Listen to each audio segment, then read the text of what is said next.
sebalik berpuasa sambil menjaga segala adab-adabnya yang akan diterangkan secara terperinci dalam keterangan hadis ke-9 nanti.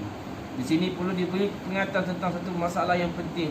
Berdasarkan hadis-hadis tentang bau mulut ini, setengah imam telah melarangkan orang yang berpuasa daripada bersuak pada waktu petang. Tapi mazhab Hanafi telah mendapat bahawa bersugi adalah sunat pada setiap masa. Ini adalah kerana mu'i bersugi, bau gigi yang akan hilang, sedangkan apa yang disebutkan dalam hadis ialah bau yang keluar daripada perut kosong, bukan bau daripada gigi. Dalil daripada mazhab Hanafi dapat ditemui daripada bahagian Quran dalam kitab-kitab fiqh hadis. Keistimewaan kedua ialah permohonan keampunan oleh ikan-ikan. Pernyataan ini membawa masuk untuk menerangkan banyakkan bilangan pemohon ampun. Perkara ini nyatakan dalam beberapa riwayat. Dan setengah riwayat dinyatakan bahawa para malaikat akan beristighfar untuk orang yang berpuasa.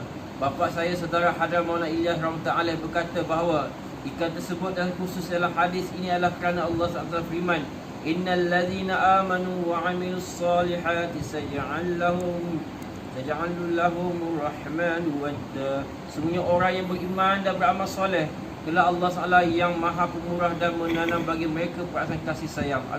Maryam 96. Diberitakan dalam hadis bahawa bila Allah SWT mengasihi mana-mana hamba, maka dia akan berkata kepada Sayyidina Jibril AS, saya mengasihi si fulan, maka kamu hendaklah mengasihinya. Sayyidina Jibril AS pun mula mengasihi orang itu, dan dia akan mengisytiharkan di langit, sefulan adalah kekasih Allah SWT, maka hendaklah kamu semua mengasihinya. Lalu penduduk langit pula mengasihi orang itu. Dan kasih sayang terhadap akan disebarkan di muka bumi. Adalah satu perkara lumrah bahawa kasih dan sayang terhadap seorang hanya akan dirasai oleh orang-orang berada di sisinya.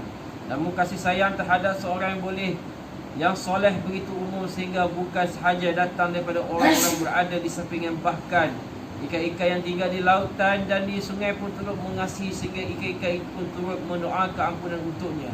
Ringkasnya, kasih sayang terhadap orang soleh menjangkau daratan sehingga sampai ke lautan, dan ia hanya had tertinggi dan kasih sayang.